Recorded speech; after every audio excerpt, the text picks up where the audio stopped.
ओम नारायण नारायण नारायण नारायण। सब मित्रों को राम राम, सबका स्वागत है दोस्तों। कैसे आप सब?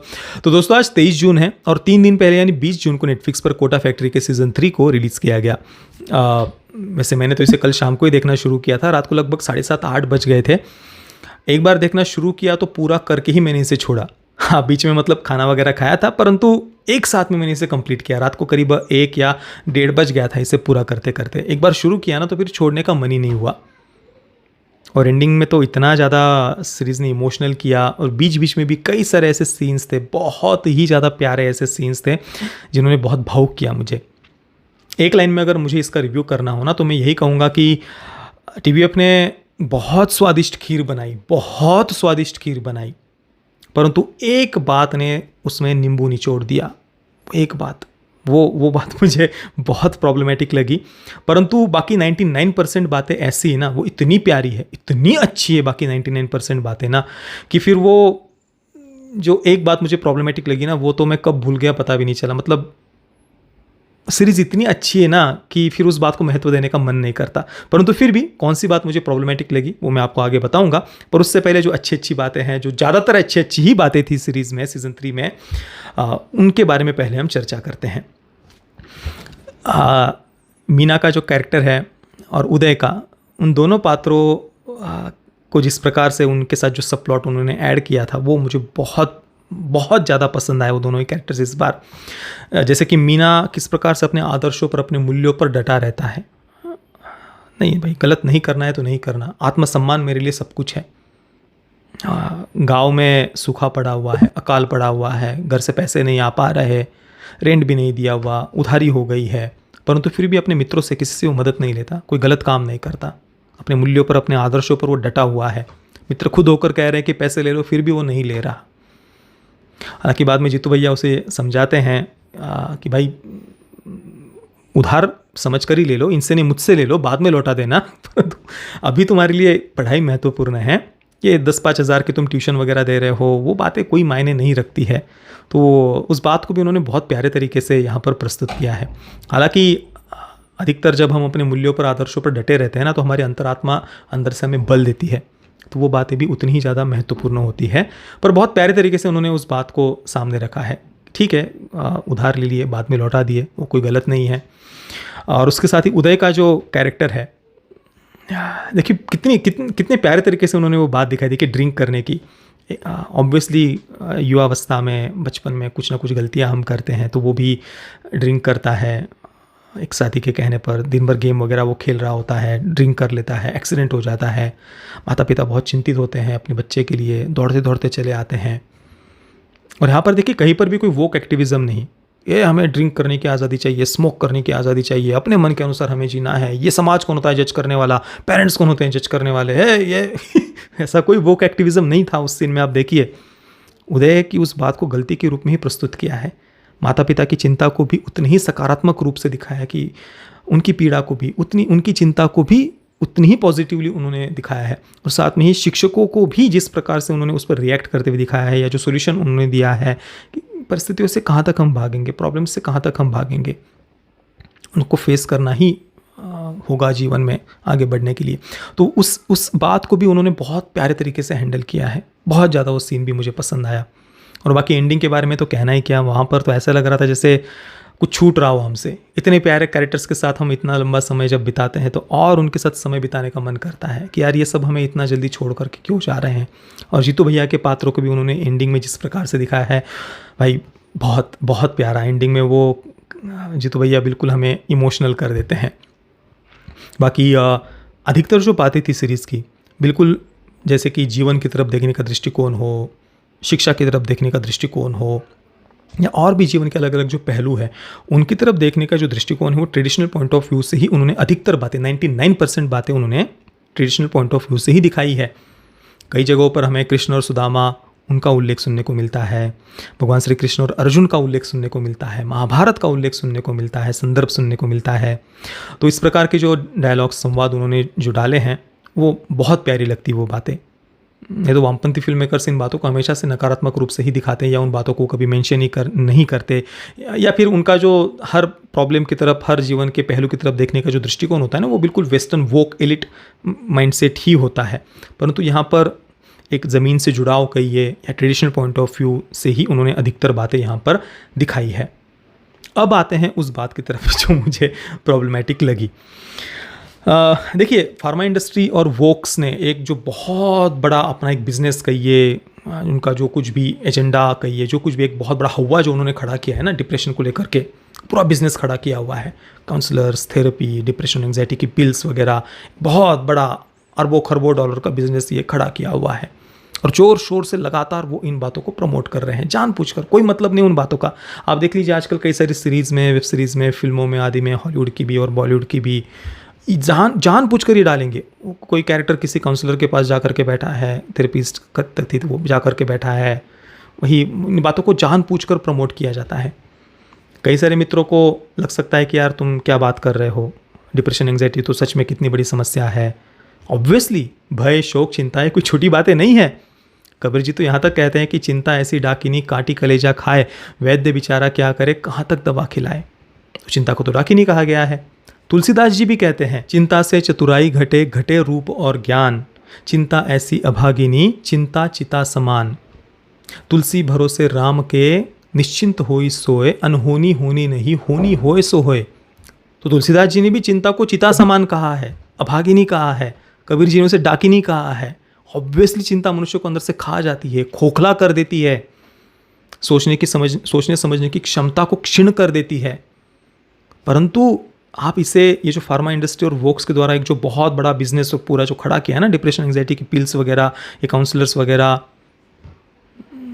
मेरी दृष्टि में ये इससे ज़्यादा भयानक और कुछ हो नहीं सकता। किसी को भी मुझसे एग्री करने की आवश्यकता नहीं है। जिसको जैसा जीना है, जो करना है, जो उपचार पद्धति उसको अपनानी है, बिल्कुल अपनाइए। मैं अपने विचार यहाँ पर बता रहा हूँ।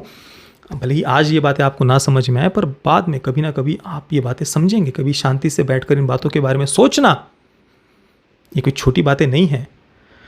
आज वेस्टर्न कंट्रीज़ में आप देख लीजिए, हर 3 में से 1 व्यक्ति मनोरुग्ण है, मानसिक रोगों का शिकार है। डिप्रेशन एंग्जाइटी की पिल्स खाए बगैर उनको जी ही नहीं सकते। डिप्रेशन एंग्जाइटी की पिल्स खाए बगैर। इस काउंसलर के पास जाऊं, उस काउंसलर के पास जाऊं, इस थेरेपिस्ट के पास जाऊं, परेशान, अंदर से खोखले हो चुके हैं। बस भोगों के पीछे भागना, मन में आए वो करो, और अंदर से खोखले हो चुके हैं पूरी तरीके से।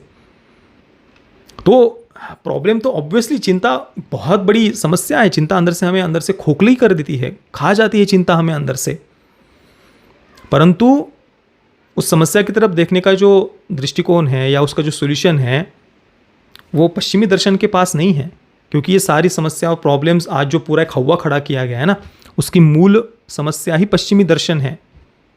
जीवन की तरफ देखने का जो दृष्टिकोण है, ये जो आज की मैं परिस्थिति कह रहा हूँ, एक सामान्य मनुष्य की चिंता अलग होती है, परंतु आज की जनरेशन आप देख लीजिए, मन के अनुसार नहीं हुआ या कुछ भी जो भी समस्या है, मैं डिप्रेशन में हूँ, एंग्जाइटी, ये इन शब्दों को जैसे कूल बना दिया हो। बहुत कूल लगता है ये बातें कहने के लिए आज की जनरेशन को, और इन बातों को लगातार वो प्रमोट भी कर रहे हैं कि डिप्रेशन तो एक जैसे पैंडेमिक है, पूरी दुनिया इससे जूझ रही है। इस प्रकार से एक पूरा हवा वो लगातार खड़ा कर रहे हैं।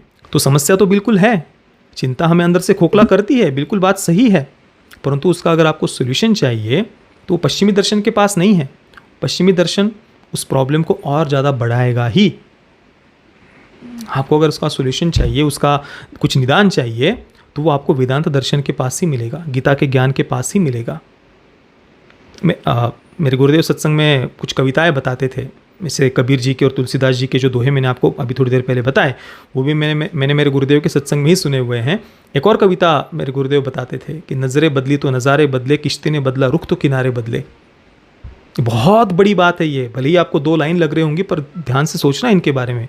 नज़रें बदली तो नज़ारे बदले, किश्ती ने बदला रुख तो किनारे बदले। नज़रें बदली तो नज़ारे बदले मतलब क्या? जब हम अपनी दृष्टि को बदल देते हैं ना, तो सामने सृष्टि भी बदल जाती है।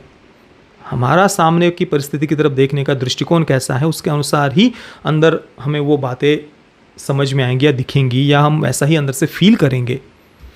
नज़रें बदली तो नज़ारे बदले। दृष्टिकोण आपका जैसा होगा वैसे ही दुनिया आपको दिखेगी, वैसे ही सृष्टि आपको दिखेगी। एक छोटी सी कहानी मैं आपको बताता हूँ, वो भी मैंने मेरे गुरुदेव के सत्संग में ही सुनी हुई है। गांव में एक मंदिर बन रहा था। तो एक व्यक्ति वहाँ पर गया, शायद पत्रकार था। तो वहाँ पर जो काम कर रहे थे ना, ईंटें आदि उठा रहे थे, सीमेंट वगैरह जो कुछ भी जो काम कर रहे थे, तो वो व्यक्ति, वो पत्रकार उनके पास में गया। पहले व्यक्ति को पूछा, क्या चल रहा है, क्या कर रहे हो? तो पहला व्यक्ति बोला, क्या कर रहे हैं साहब, हम तो अपना कर्म फूटे हैं हमारे, फोड़ रहे हैं पत्थर, भाग फूटा हुआ है हमारा, क्या जीवन है साहब, पूरा कर्म ही फूटे हुए हैं हमारे, कर रहे हैं कुछ। दूसरे व्यक्ति के पास गया, वो भी वही सेम काम कर रहा था। उससे पूछा कि भैया क्या कर रहे हो, क्या हो रहा है यहाँ पर? तो वो बोले कि अपनी आजीविका कमा रहे हैं, पैसे कमाने के लिए आए हुए हैं, जो भी दिहाड़ी होगी शाम को पैसे लेकर के चले जाएंगे, पैसे कमा रहे हैं। तीसरे व्यक्ति के पास गया, वो भी व्यक्ति यही काम कर रहा था। उससे पूछा, क्या कर रहे हो? उसने कहा कि मंदिर बन रहा है, आजीविका भी कमा रहे हैं और पुण्य भी कर रहे हैं, काम चल रहा है, अपना घर चल रहा है। चौथे व्यक्ति के पास वो पत्रकार गया, उससे पूछा, वो भी सेम काम कर रहा था, चौथा व्यक्ति भी, कि आप क्या कर रहे हो यहाँ पर, क्या चल रहा है? चौथे व्यक्ति ने कहा कि क्या बताऊँ साहब, मतलब ये आज नश्वर देह तो सफल हो गया, एक इतना भव्य भगवान का मंदिर बन रहा है, उसमें सेवा करने के लिए ईश्वर ने इस नश्वर देह को चुना है। कर्ता कर्विता तो वही परमात्मा है, वही इस नश्वर देह से ये सेवा करवा ले रहे हैं। हाँ, मतलब आप देखिए ना, लाखों करोड़ों श्रद्धालु यहाँ पर आएंगे, आत्मिक शांति उन्हें मिलेंगी। कितने जपी, तपस्वी, साधु, सन्यासी, योगी यहाँ पर आएंगे, दर्शन करेंगे, तपस्या करेंगे, जप तप करेंगे। ऐसी पुण्य भूमि पर ही मंदिर बन रहा है और उसके लिए सेवा करने का सौभाग्य मुझे मिला। ईश्वर ने इस नश्वर देह को चुना, मैं कितना भाग्यशाली हूँ, कितना भाग्यशाली हूँ मैं। इस प्रकार से वो गदगद हो गया, आंखों से अश्रु बहने लग गए उसके, इतना अंदर से प्रसन्नता उसकी कि मेरा तो जीवन सफल हो गया। काम एक ही था, जगह एक ही थी, देखने का दृष्टिकोण। अब पश्चिमी मनोविज्ञान इन सब बातों की तरफ कैसे देखता है कि फलाने व्यक्ति को खुशी हो रही है ना, तो उसके दिमाग में कोई केमिकल बन गया, तो जो व्यक्ति दुखी है, चिंतित है, उसको वो केमिकल दे दो, डिप्रेशन एंग्जाइटी की पिल्स दे दो, उनके अंदर के केमिकल के इम्बैलेंस को बैलेंस कर दो, तो वो खुश हो जाएगा। वो समझ बदलने की बात नहीं करेगा। पश्चिमी दर्शन, पश्चिमी मनोविज्ञान समझ नहीं बदलेंगे। वो बड़े बड़े केमिकल्स के नाम बताकर आपको डराएंगे, हे डिप्रेशन, एंग्जाइटी, हे हवा, हे केमिकल बन गया, वो केमिकल बन गया शरीर में, अब तो कुछ हो ही नहीं सकता, वो तो खत्म, पेंडेमिक आ गया डिप्रेशन का, बस एक ऐसा डरा कर आपको पूरा एक हवा खड़ा कर देंगे। जो प्रॉब्लम छोटी सी होगी ना, उसको भी इतना बड़ा करके आपको पूरा अंदर से तोड़ देंगे। जो बात चुटकी बजाते हुए सॉल्व हो सकती थी, उन प्रॉब्लम से आप दूर हो सकते थे, उसको और ज़्यादा वो बड़ा कर देंगे। क्यों? क्योंकि उनको जीवन भर के लिए बकरा चाहिए डिप्रेशन एंग्जाइटी की पिल्स को बेचने के लिए। अरे ऑब्वियसली पूरा शरीर ही केमिकल से बना हुआ है। चिंता भी होगी तो कोई केमिकल बनेगा, और खुश भी होंगे तो भी कोई ना कोई केमिकल, कोई ना कोई हार्मोन शरीर में बनेगा।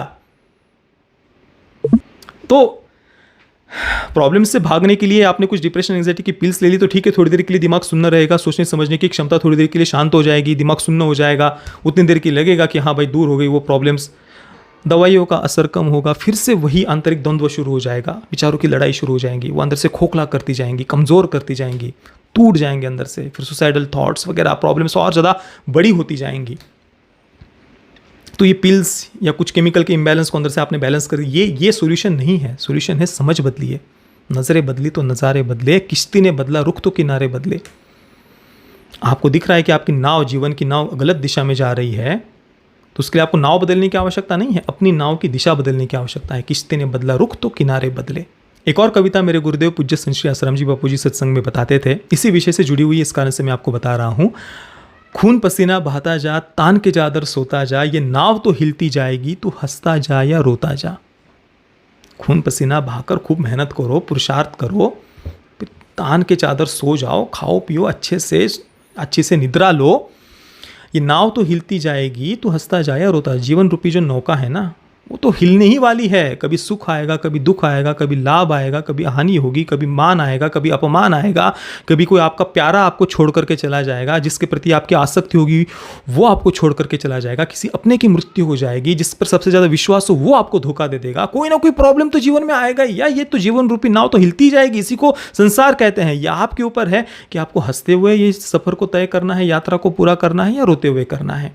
ये नाव तो हिलती जाएगी, तू हंसता जा या रोता जा। समझ को बदलिए। केमिकल के इम्बैलेंस को बैलेंस करने के चक्कर में आप बकरा बनकर रह जाएंगे फार्मा इंडस्ट्री का, और कुछ नहीं। हाँ, देश काल परिस्थिति के अनुसार आपको जो भी जिस समय समस्या ज़्यादा बड़ी हो तो ठीक है, थोड़ी देर के लिए आपने कुछ दवाइयाँ ले ली, कुछ, वो एक अलग बात होगी, परंतु आपको प्रॉब्लम का सोल्यूशन चाहिए तो अपनी समझ को बदलिए। समझ बदलेंगी तो अपने आप सब कुछ ठीक होगा। आप देखिए कई बार हम बिल्कुल अंदर से टूट जाते हैं, खोखले हो जाते हैं, बिल्कुल सब कुछ छोड़ छाड़ देने का मन करता है, यार कुछ नहीं रखा इसमें, कुछ नहीं रखा संसार में, जीवन में।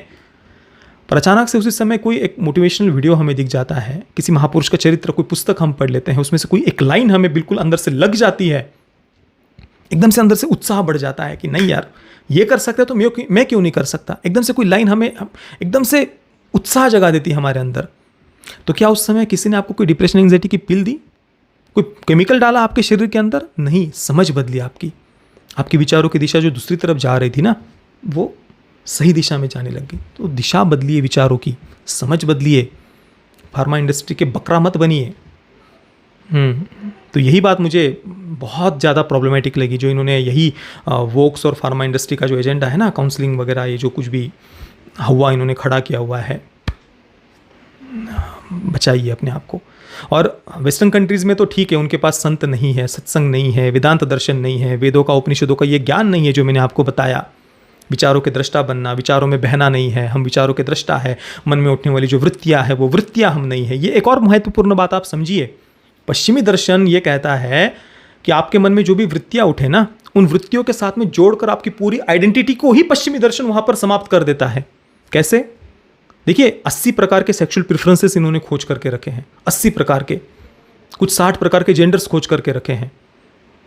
कुछ ऐसे भी जेंडर्स और सेक्सुअल प्रेफरेंसेस है जो जेंडर फ्लूइड उनको कहा गया है, जो रोज़ बदल सकते हैं। कभी मेरा मन हो गया मैं स्त्री, कभी मेरा मन हो गया मैं पुरुष, कभी मेरा मन हो गया मैं नॉन बाइनरी।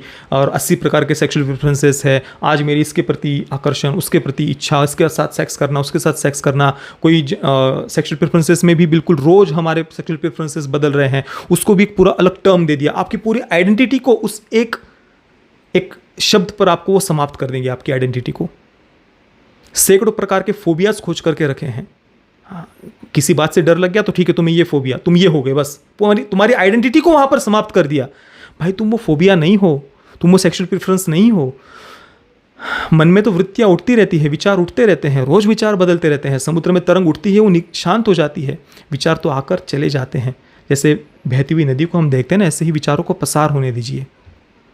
प्रॉब्लम आया है तो वो चला जाएगा, उसका हवा खड़ा करके और ज़्यादा डरिए मत। ये तो उनका काम है फार्मा इंडस्ट्री का, आपको बकरा बनाने के लिए और ज़्यादा आपको डरा कर और ज़्यादा खोखला कर देना। नहीं, प्रॉब्लम आई है ठीक है, बड़ी बड़ी प्रॉब्लम है ठीक है, आई है तो चली जाएगी, समस्या आई है तो चली जाएगी। आज जितना मुझे डर लग रहा है किसी प्रॉब्लम से, 2 दिन के बाद उतना नहीं लगेगा, 2 महीने के बाद उतना नहीं लगेगा, 4 महीने के बाद तो वो बात याद भी नहीं रहेगी। कहीं पर किसी जगह पर मैं पार्टी वगैरह में कहीं पर हंसता खेलता रहूँगा। तो पसार हो रही है बातें, उनके साथ अपनी पूरी आइडेंटिटी को मत बांधिए कि मैं तो इंट्रोवर्ट हूँ, मैं तो ये फोबिया हूँ, मेरे तो ये फोबिया है, मेरे को तो ये सेक्सुअल प्रेफरेंस है, मैं तो ये प्रॉब्लम। भाई प्रॉब्लम मन में है, हम मन नहीं है, वृत्तियाँ हम नहीं हैं। ये वेदांत दर्शन है। पश्चिमी दर्शन इससे एग्जैक्टली अपोजिट है। वो आपकी वृत्तियों के साथ आपको बांधता है, और वेदांत दर्शन वृत्तियों से अलग होकर उनका दृष्टा बनना सिखाता है कि हम वो चैतन्य अमर आत्म तत्व है, और उसमें जो वृत्तियाँ उठती है मैं उनका दृष्टा हूँ, वो वृत्तियाँ मैं नहीं हूँ। यही बेसिक डिफरेंस है। और इसी कारण से पश्चिमी देशों में ये समस्या इतनी ज़्यादा बड़ी है, हर 3 में से एक व्यक्ति मानसिक रोगी है, डिप्रेशन एंग्जाइटी की पिल्स खाए बगैर नींद नहीं आ रही, इस काउंसलर के पास उस काउंसलर के पास इधर उधर धक्के खा रहे हैं, क्योंकि संतों का सत्संग नहीं है, वेदों का ज्ञान नहीं है, उपनिषदों का ज्ञान नहीं है, गीता का ज्ञान नहीं है। हमारे पास है ना, हम तो इस पूरी दुनिया की प्रॉब्लम को समाप्त कर सकते हैं, ये हमारे पास शक्ति है। हमें वेस्टर्न बनने की आवश्यकता नहीं है। हम उनकी मानसिक रोगों को दूर करने की ताकत हमारे वेदांत दर्शन में है। हम उन्हें ठीक कर सकते हैं, उनसे हमें उनके जैसा बेवकूफ़ बनने की आवश्यकता नहीं है।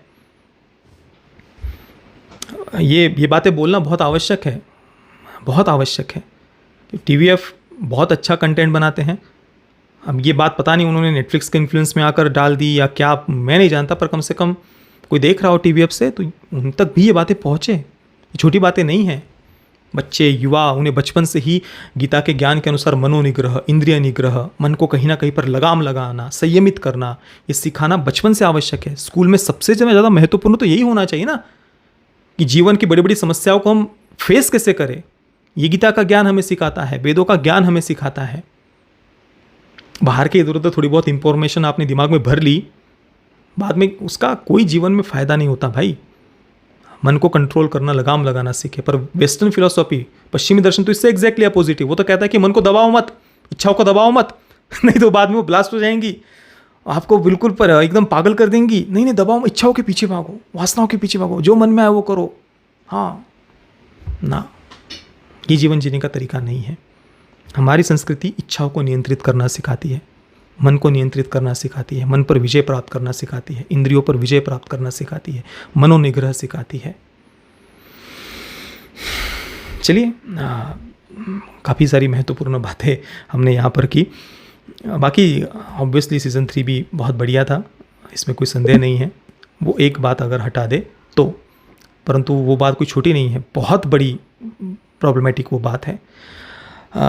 बाकी मैं कोटा फैक्ट्री के सीज़न 3 को दूंगा 9 आउट ऑफ 10 स्टार्स।